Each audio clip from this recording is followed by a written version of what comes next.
It's gonna be a good one. It's gonna be a good one.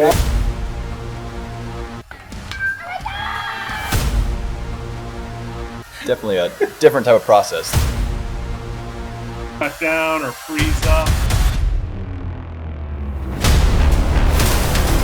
Being a coach's son. Jackson, of course, they keep retooling. One stone to face, a hit by pitch. Oh my goodness. Hello everyone, welcome inside the Red Earth Production Studios for this edition of YBMcast, powered by Game 7 Baseball, Game7Baseball.com. Fall ball, full swing. Get your team ready. Get in some Game7Baseball.com. Check out the remaining schedule.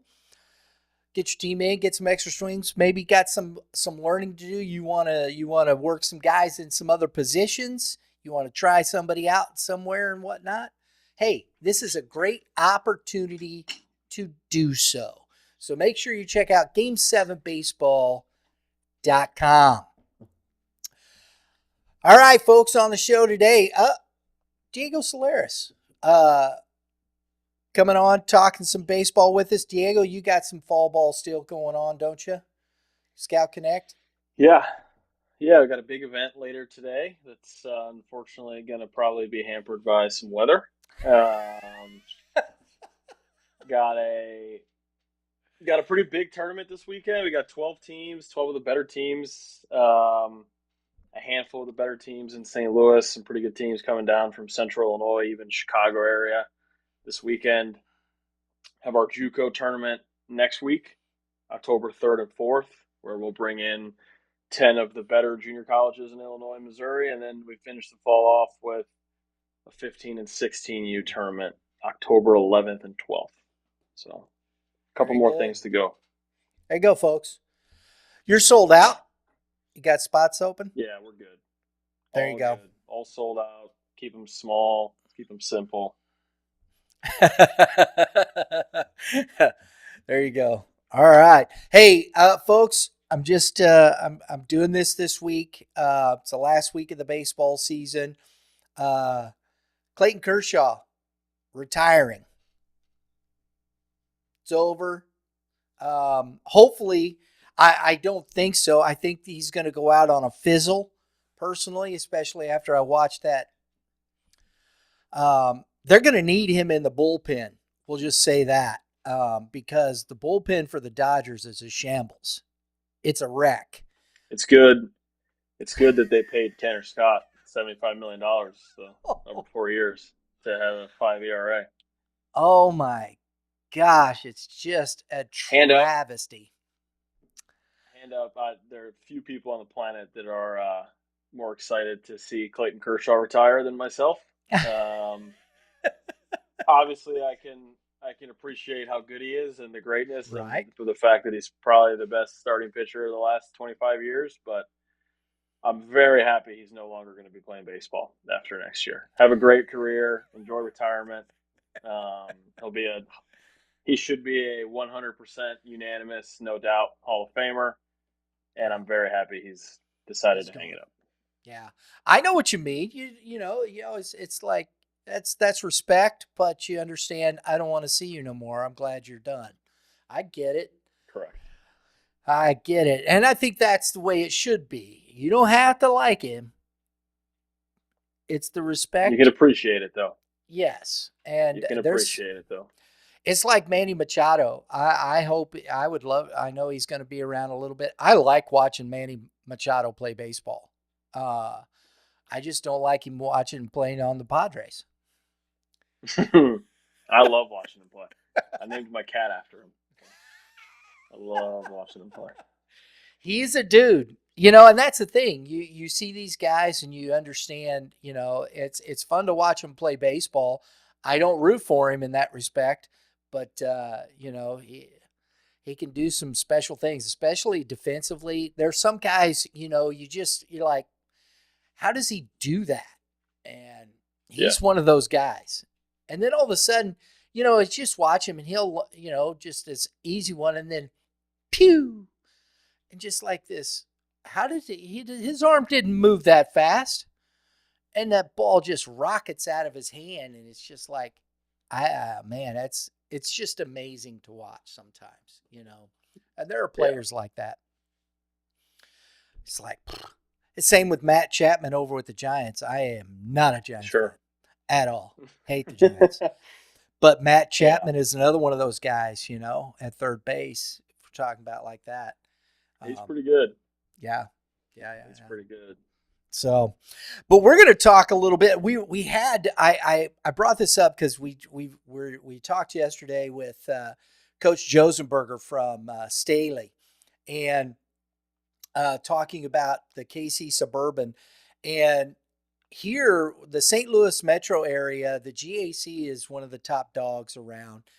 There's a lot of good teams, but I'm going to tell you, I started doing some history, Diego, pulling up the history on the Misha website, went directly to the source. And I'll tell you what, since the year 2000, and that is 2.5 decades at this point, this is 2025. I think I have my math correct this time. That makes me feel pretty old. I'm 2.5 decades old. I'm halfway to 100. Or a quarter of the way to 100. Oh man, don't. You ain't old, bro. You ain't old. Don't do that. Oh my gosh. So both my children are older than you, bro. So there you go. Anywho, I'm looking at this since 2000. I mean, at the beginning of the millennium, Francis Howell Central, Francis Howell North were the top dogs there. And then in 03, Francis Howell won their I don't think it was their first state title, but of the new millennium, it was their first state title in 03. And then from there, they have dominated the GAC. My goodness. Of course, it's a lot of winning. It's a lot of winning. Yeah. In 08, they finished second. In 2011, of course, championship team. And 13 was a championship team. And 14 was a second place. 16 first place. Fort Zumwalt West got in there in 2017, got a second place. That was a really good baseball team in 17. As far as the South, the GAC, Fort Zumwalt South got one in 09. That was a really good baseball team. Howell Central got one in 07. They were in third place. You forget about this, and I'm sorry. I'm going to back up a minute here. In 03, in Class 3A, St. Charles West took a third place in Class 3A. And St. Charles in 2005 finished second in 3A. So, and, we look at St. Charles now. That's a program that's had a lot of success, but we haven't seen them recently. St. Charles Sure. West, they've had their success, but haven't been able to crack that Final Four yet. But then we go up there, like I said, no championship team. But in 2021, Zumwalt West was there in 21. Fort Zumwalt South was there in 21, 6A and 5A respectively. Francis Howell then had 3 consecutive years in 22, 23, 24. The problem with that is they ran into Liberty North every year. It's a tough problem to have running against a central dynasty. Right? Fort Zumwalt East in 22 got their first one. Fort Zumwalt South twice back-to-back in 23 and 24, finishing third and fourth. Fort Zumwalt West last year got a fourth place and got there. But how good, has Francis Howell been? This team, and I know because we just had this conversation. We had Coach Cissell had Coach Kasper and Coach Perkins on the show talking about how, but they are the gold standard in this area. Would you agree? Yeah, it's unquestioned. My opinions on that are based on the history, right? It speaks itself. It's very similar to Edwardsville over here. Like it's a an area that's packed with talent, but Edwardsville is the gold standard. I think everybody would tell you that. The most surprising thing, there's a couple things that stand out that I'm looking at this Google Doc that you shot over. The first thing is how it's a public school. So like now, right, there's ways to circumvent the public school thing and whatnot, but the fact that a public school basically for the better half of 2.5 decades has been this consistently good. And not only is it a public school, it's a public school in an area that also has multiple schools in the same area. Like Edwardsville, for example, the closest public school to Edwardsville in this area is Triad. It's 20 minutes away. And you have O'Fallon, who's 30 minutes away. So like Edwardsville pulls from a massive area of people. Whereas Francis Howell, obviously, it's a big area, right? But it's got Francis Howell Central, Timberland's not too far, Liberty, Wentzville, Fort Zumwalt West, like all these schools in one big area. And they are, not that the other schools aren't good, obviously. They've all had their own share of success. But consistently, they are getting the best players, and consistently, they're having the most success. And I guess the last thing that stands out to me is kind of like how you said how hard it is to win a state championship. Like looking at this Google Doc, since 2003, they've won 4 of them, but they've also had the opportunity to win like 9, given how many times they've gone to state. Like there's 3 second place finishes on here. There's a third place finish. There's a fourth place finish. So like right off the rip, like, I mean, they went to state 3 years in a row, 22, 23, 24, and didn't win. And it's an accomplishment to obviously put yourself in a position to win, but also speaks the fact of how difficult baseball is like you can get there as much as you want. Winning it is hard, and kind of tying it over to the Kansas City side, it obviously makes what Liberty North did so impressive. The fact that they were able to win 2 in a row. Also as a public school, also in an area that pulls from a bunch of other programs, like all really impressive stuff. I think that's, what I don't think we really understand the emphasis of that, because you look into these states, into California, New York, Florida, Texas, and whatnot, the dominating schools are the private schools. Private schools. You hear it all the time, right? And for Missouri, it's all the academies and everything. And for Missouri, it seems to be quite the opposite in at least baseball. I know football, it's a little different. Basketball is a little different in some of these sports, but baseball, it just really does seem to be different. Yeah. I mean, and I'd be lying to you if I did extensive research on what the private and public school landscape was before I moved down here. But at least since I've been paying attention to Missouri, it's been primarily public schools at Class 5 and Class 6, right? Like I think it gets a little different when you get down to maybe 3 and 4. Father Tolton, Duchenne won a state title. Like those are private schools, but for the most part, it's especially in the St. Louis area, the public schools have really been on top of, which, like you mentioned in the other sports, it's different, right? Like, sure, I believe Francis Howell was a powerhouse in football for a little bit there, but like when I think of football in this area, it's like CBC pops up and Lutheran North and schools like that. So, right, you got, and I mean, you go back and look.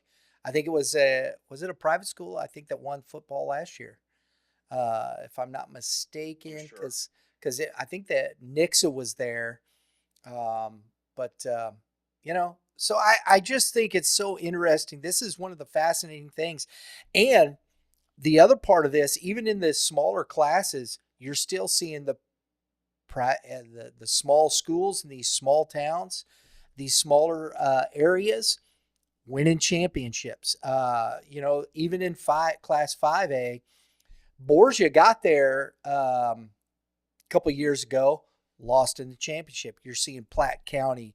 In 4A, it's Willard. Small. And Willard, exactly. Yeah. I'm sorry, Coach. Willard, you got Blair Oaks, you've got Southern Boone and whatnot. These are all public schools, and yet the public schools are what dominates high school baseball in the state of Missouri, which I think is not common. Yeah, it's actually a very interesting dynamic that it's Yeah, built out that way. Because obviously the main argument towards the private school is, well, they can recruit, right? And by the way, I'm not saying the public schools can't recruit, because there are ways to circumvent that. But it's just like history suggests that even with that recruiting aspect included in the private schools, it's not paying off in terms of winning state championships, at least in recent memory. exactly. So when I'm looking at this dynamic, I started looking at because we have another resource. Shout out, and I will do this to the St. Louis Post High School sports section. It's a lifesaver. They have a fantastic dynamic and the coaches. The other part of it is the coaches use it. Yeah. It doesn't work without the coaches putting in information, and they do. And I think it's a fantastic. I love the resource. And we were able to go back and look. And you look at, here's the first state championship for Francis Howell in the millennium was 2003. And here's a name I have nothing about. And in fact, it was 2003 was the first year I lived in this area. I'd moved to St. Louis. St. Peter's actually, in 2003. It was August of 2003. That's the first time I was here. So, and they had just won the state championship. So there you go. Greg Rogers, I had nothing to do with it. Greg Rogers is a name that popped up. Jeff Sargent. I don't know if you know these names, but when I'm looking at the video game type numbers that these guys put up, batting average, they're slashing 433, 491, 750. That's an OPS of 1241. 45 hits, 15 doubles, 6 home runs, 38 RBIs, 27 runs scored. Sargent was slashing 418, 458, 618. His OPS over 1,000. 46 hits, 7 doubles, 5 home runs, accounting for a total of 72 of the runs scored for this squad. You're putting up those kind of numbers. Tyler Kasper, Coach Kasper's son, was part of this team. Had over 1,000 OPS, put up big numbers. Josh Street, 41 total hits. They've had dudes when you put it, and I think that's, to me, is the most interesting part, is that they have had talent at this level on these teams. Those are video game type numbers to me. Yeah, it's pretty easy to see why they won the state championship in 2003 when you've got two guys leading the way like that. And your little note here on 6 players hit 340 or better with a minimum of 100 plate appearances, like, basically means you're not getting a free out at any point in the lineup. Like when your 6, 7, 8 hole hitters are posting like that, you're probably not going to not score a ton of runs. I'd be curious how many runs they scored on the year, and how many they gave up. So I did not look at that, but yes, that's a curious question. Dang now. See, I like that, because then and one of the things we're going to look at is then you go down to 08. That's Nate Orff, who played in the major leagues. Yep. James Allen, Preston Aldridge. You got all 3 of these guys hitting well over 400. OPS well over 1,000. 46 hits, 41 hits, 36 hits. The runs scored, and I always think this is interesting when you've got Nate Orff, who accounted for 62 runs between RBIs and runs scored. James Allen, who accounted for, was at 63 runs, and Aldridge, who accounted for 53. I mean, my goodness, that's a lot of runs. I think it's a lot of run creation. Nate Orf having a 1,200 OPS and only hitting 2 homers is pretty insane, actually. Even though it's high school baseball, but he had a 584 on base percentage, which means he's getting on base almost 60% of the time. He also only had 9 double. He had 12 extra base hits and a 1,200 OPS, almost 1,300 OPS. It's kind of unbelievable, actually. So it's, again, kind of not very hard to see why they had a pretty good team that year, when you have guys like that. Absolutely. You got, and when you're talking in those situations, how do you get who are you going to get out? And I think that's why you have a state championship squad here. These numbers are just crazy when you can score that many runs. And we're not even looking at the pitching here. I didn't even put up pitching. Correct. So I'm not even talking about pitchers, and I know they've had some.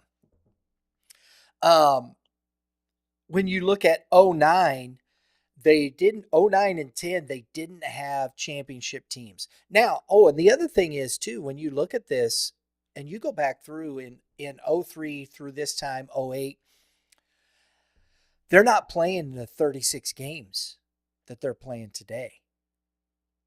This is done. I'm looking at records at being like 24-5. I think this team was. You're not even getting to 30 games and you're putting up these kind of numbers. That to me is another piece of this. They maybe played 25 games to 30 games rather than the 36 they're playing today.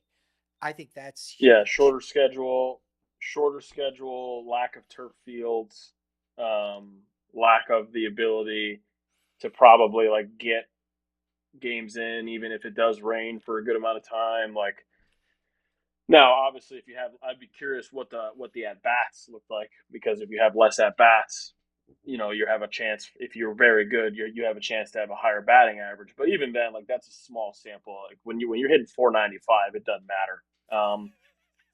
If you're that good, you're gonna hit at least 450 and 150 at bats, right? Right. So, and like you're talking about like I'm not entirely familiar with all of the careers of these players and like what ended up coming of it, but like Nate Orf was a big leaguer, Brett Graves was a big leaguer. Like you listed Brett Graves' numbers here for these next couple seasons only as a position guy, taken away from my guy and his work on the mound. I'll make sure he knows about that. Oh, he knows. I already talked to him about it. I told because we stopped, because he did his show the other day, and I was like, dude, you could swing the bat, and he went, oh yeah. Yeah, QB1, 2. We're just gonna pump Brett Graves' tires here. So, I mean, yeah, you're talking about a couple big leaguers. I'm sure some of these guys went on to play college baseball at a high level, in some capacity or another. Like, all bundled in a 3-year window, 2009, 2010, 2011. It's pretty impressive. It is. And from what I understand, and that's where I got some of this, Case Munson, and I think that Jake Ivory, and there was a couple other kids, they all went to Mizzou and played baseball off of this team. So now you're talking about SEC. You're talking about SEC caliber players on a high school team, like a couple big leaguers sprinkled in there. It's pretty impressive. I'm pretty sure the year that these, I'm looking this up right here. Some of these guys may have had an impact. Yeah, so like Mizzou's baseball team in 2012 was highly successful. And if some of these guys ended up playing at Mizzou, like, they were likely a part of the fact that that team was highly successful. So now you're talking about good SEC players. It's a pretty good display of talent right there. Absolutely. I mean, we always, of course, Brett Graves, he was a pitcher in the major leagues, premier pitching performance. Check out his podcast, Keep Climbing, every Monday. It's fantastic. Talks about these things. He's got coming up this coming Monday, the pitching coach from Jackson State, Anthony Silk, going to be on the show. Or Silkwood, isn't it? Silkwood, yes. Yep. Anthony Silkwood. Local guy. He's an Alton guy. Is he really? Illinois guy. There you go. Yeah. There you go. He's on the show with him. You don't want to miss that. But Graves hit 477. There's that on base percentage, 525. You get over 500, you're on. You're doing something right. You're doing something right. I'm telling you, 1158 OPS, 52 hits, 11 doubles, 3 triples. There you go. He's showing some speed with the 3-baggers. Right? Yeah, really showing it off. Just kind of doing some quick research here. So Case Munson played at Mizzou. Jake Ivory played at Mizzou. We'll talk about these guys later, but Calvin Munson played at San Diego State. Mm-hmm. So it's St. Louis kid playing on the West Coast. Elijah Dilday, who's down here, played at Central Missouri. So you're talking about high-level college baseball players, not just good high school players. Exactly. And I think Calvin Munson, who was the younger brother of Case Munson, played in the NFL, if I'm not mistaken. From what I understand. I think that's correct. Yeah. Yeah. So you're talking about that's a thing that's interesting about Francis Howell, man. They have produced some high level talent. And like you said, that's usually appropriated. You think, oh, private school and whatnot. It's really phenomenal how much talent they've had. And, even you talk about Zach Perkins got drafted. We'll talk about that there as well. He played in the Washington Nationals. I'm telling you, they have had a wealth of talent. The Munson, Case Munson, OPS 1210, 12 doubles, 5 triples, 6 home runs, 44 ribbies, and 30. You're talking about 74 accounted for runs on that 2010 team. That's just the 2010. 2011, Munson and Graves just destroyed everybody offensively. Both of them were over 500 on the OBS. Here's the crazy one. Case Munson, his slugging percentage. Can you read that? Yeah, it's pretty good. It's 981. Almost had a 1500 OPS, accompanied by what is that? That's 27 extra base hits and 12 homers, 59 RBIs, 43 runs scored. So he accounted for 102 runs. That's insane numbers. Yeah, that's pretty ridiculous. That is pretty ridiculous. You don't see that. I mean, even at the high school level, that's mind-blowing in my opinion. You see, and I saw one recently. There's one kid I saw that had those numbers, and that was Brady Nolan over at Festus this year. He had over a 900 slugging. I was just blown away. But that's one kid in one. I mean, this is happening year after year in places like this because Graves had a 712 slugging, 12 doubles, 6 home runs. He accounted for, what is that, 80 of the runs. Class. My goodness, man. So no wonder they won in 2011. Not to mention, it's not surprising. Not to mention Graves was pitching too. Sure. That's like at the high school level, you have the Ohtani syndrome there. Ooh. We've given Brett Graves way too much credit on this podcast. We gotta move on. I don't want him to hear about this and get it stuck in his head or something. Oh, mercy. Oh my goodness. 2013. I got to look back here. 2013 was another championship year. And the younger brother, you had Calvin Munson, you had Eli Dilday. I think Zach Perkins, I think that was his senior year, if I'm not mistaken. I'm not for certain. But those 3 guys offensively, to me, that you have 3 guys that can put up these kind of numbers on one team is just, it doesn't happen that often. Yeah, it's pretty special. It's pretty special. Eli Dilday, 17 doubles, 8 homers. Calvin Munson, 9 homers, 10 doubles, 46 RBIs. Perkins, with the 1,000 OPS, hit 440, 482, 57 hits. That probably led the area, I would have to guess. 48 runs scored, not even accounting for stolen here. It's not hard to see why this middle of the order won a state championship. Wow. Then you go down. Then the next Perkins brother shows up, Nick, in 2014. They finished in second that year. 483, 572, 742, a 1,300 OPS, 58 hits, 58 ribbies, and 39 runs scored in a season, in a high school season. If you're a pitcher, you're just like, I don't know how to get this guy out. Yeah. Dill Day, 19 doubles, 5 homers, 50 RBIs, 54 runs scored. So he's setting the table. He's driving guys in. Again, pretty impressive for across the board. And if people don't know who Brendan Tribble is, he's a coach over at Timberland. He's coaching with Coach Zare over there. He's been at Francis Howell as assistant. He's over at Timberland now as an assistant. 488, 511, 616, 1127, 56 hits, 45 ribbies, 31 runs scored. My goodness. 2016, they won another state title. Kyle Grantham, Ryan Perkins, leading the way. We're going to kind of push along here because I want to get to something. 2022, two guys. This was when the first time I noticed and why I started searching this out here, Diego, was McCutcheon and Norfleet.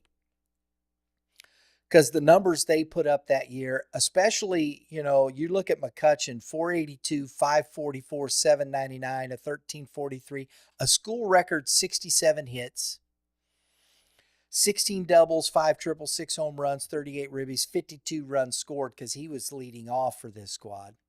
I think he was leading off. No, it was it Cissell leading off that year? I don't know. I can't remember. Sophomore year, I think. Was it his sophomore freshman? 24, 23, 22. It would have been his sophomore year. Sophomore year. I think he was. I think when you adjust for the era, and what I mean by that is like around this time is when everybody started to throw a little harder and stuff like that. Like this is the most impressive stat line for me, Jake McCutcheon's. 1343 OPS. He broke the school record with 67 hits, which in a season is pretty ridiculous. Because at this point, like they're playing more games, right? Turf fields are more integrated. Like they probably played 42 games this year in 2022 or somewhere close to that. You hit 480 over 42 games, 6 pumps, 38 RBIs. By the way, he's also their shortstop. He's playing professional baseball now with the Marlins, like after a good career at Missouri State. That's a pretty ridiculous year. And then Brett Norfleet just casually hitting 9 homers, 1,400 OPS, driving in the world. I mean, honestly, his stat line is just as good, if not better. So I'm probably wrong there, but yeah. I think it's interesting, when you talk about, and that's the other thing, and Norfleet's now catching touchdown passes, is probably one of the best tight ends in the SEC for Mizzou. Healthy, playing good football. Then you look at 2023, 2024, Cissell, Vaughn, Aiden Johnson, Leo Humbert, Norfleet, all hit above 350. You don't see the juggernaut numbers.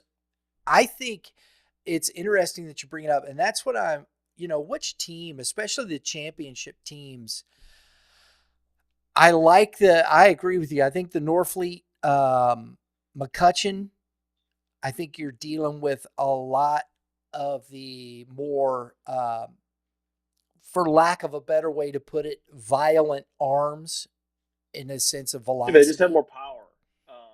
It doesn't mean that they're necessarily better. Agreed. But I think like nobody would disagree and with the fact that there are probably more guys 85, 88 or higher in 2022 than there were in 2011. It's just that's probably a fact. This again, it doesn't mean they're better pitchers. Right. But I think in this area, like the competition that these guys are playing, as my cat makes his podcast appearance for the third week in a row. Is that Manny? Yep, it's Manny.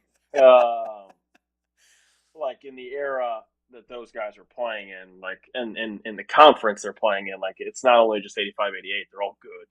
Mm-hmm.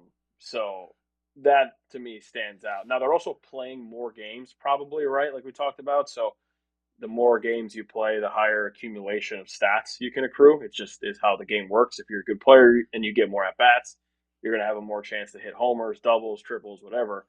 To do that against better competition really stands out. I mean, this 2023 team, like Jackson Vaughn, Leo Humbert, both sophomores at the time, hitting in the middle of the order, like Leo Humbert running around center field.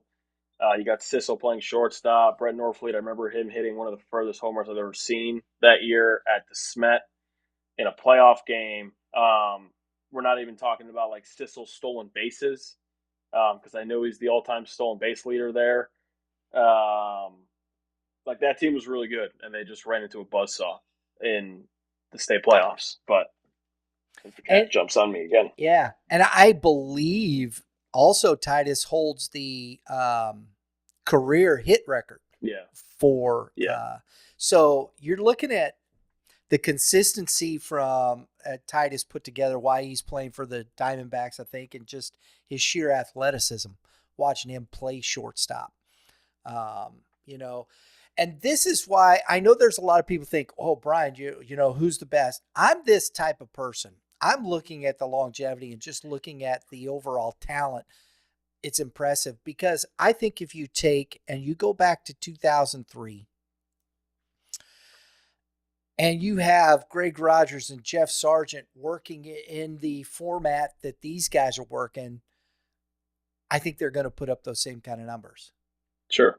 Would you agree? I mean, good hitters hit. It doesn't really matter like who you're playing against. Like it's like if you put Ted Williams in the big leagues right now, he'd probably figure out a way to hit, even though everyone's throwing 100. Good hitters hit. Yeah, I mean, like the guys that posted back then would probably still post now. It just kind of is what it is. It's not like everybody they were facing in 2003 was 75 to 78, right? Like I'm sure there were still some good arms rolling around that could bump it in the mid to upper 80s, and the guys that didn't probably knew how to pitch pretty good. But yeah, I would agree with that. And that's the way I always look at this, because that's why I say when you look at the level of talent, all these guys could play in whatever time frame, because Greg Rogers, a Jeff Sargent, if they're in this, they're playing club ball, they're working through the systems, they're doing all the same things. Yeah, they're going to have all the training, they're going to have all the weightlifting, all the information, the data, everything we have now that they would then become available to that, which is an argument that people don't always look at when you talk about something like that. I agree. You know, because Babe Ruth would be still Babe Ruth in today's. I don't know. I'd be worried about him probably crushing too many hot dogs or something. But it's another thing. It might not have hung around as long. His career, the longevity might not have been there. Yeah, I think you're onto something. But I think this to me is one of the things when I look at why Francis Howell has been as good as they've been for so long is just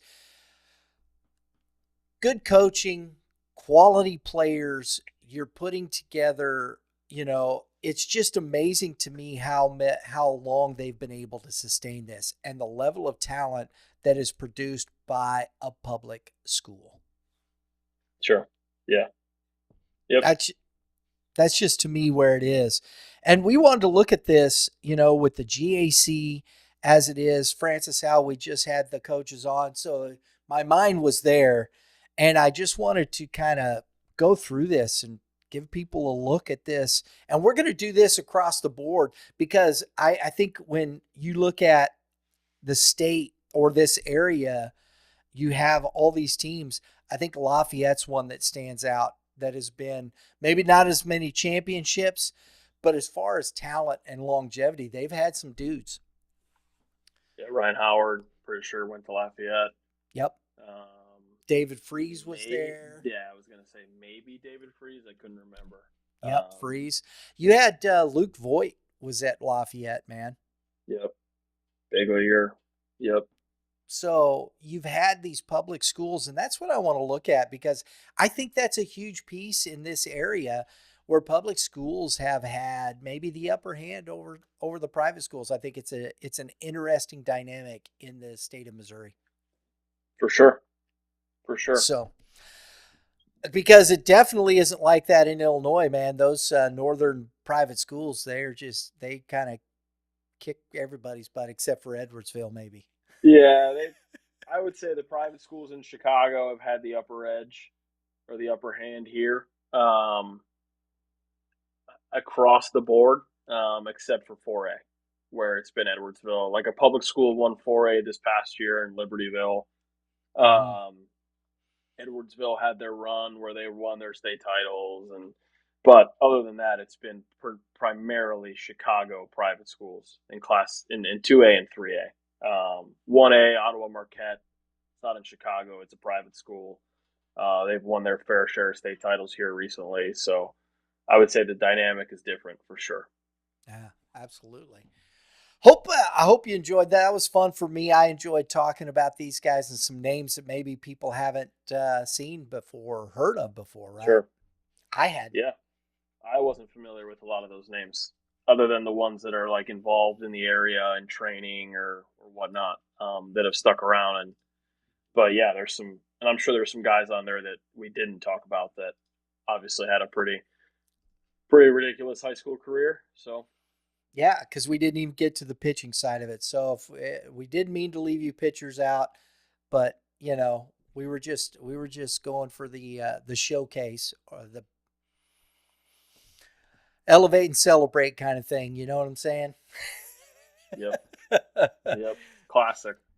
Exactly. Just forgetting about the pitchers. That's my son would be upset at me. Yeah. Yep. We'll talk about pitchers. We'll come back to it, I promise. But that was a lot of information. It was fun. Brett Graves, we had Brett Graves in there as a pitcher. He was a pitcher. We just didn't put up his stats as a pitcher. I think Dilda might have pitched. Kyle Grantham was a name there that we didn't really touch on too much, but Kyle Grantham in that 2016 championship with Ryan Perkins, 465, 531, 698. Also, 33 ribbies, 47 runs scored. We can go on, but we're not going to. Thanks for tuning in. Hope you enjoyed it. Put a team down there. If you got a team that you know that is put together, we'll probably cover New Bloomfield. They hold the most state championships, public school. We'll get to some of these. We hope to continue to share information about high school baseball and its history. It's got a great history here in the state of Missouri and in the Midwest. We appreciate you tuning in. Everybody, have a great day in the Lord. Diego, tell pitchers what to do. Throw strikes, fellas. It's that easy. Not really, but it is. We'll see you all. Oh, it's not. Hitters, hit them where they ain't. We'll see you all next time.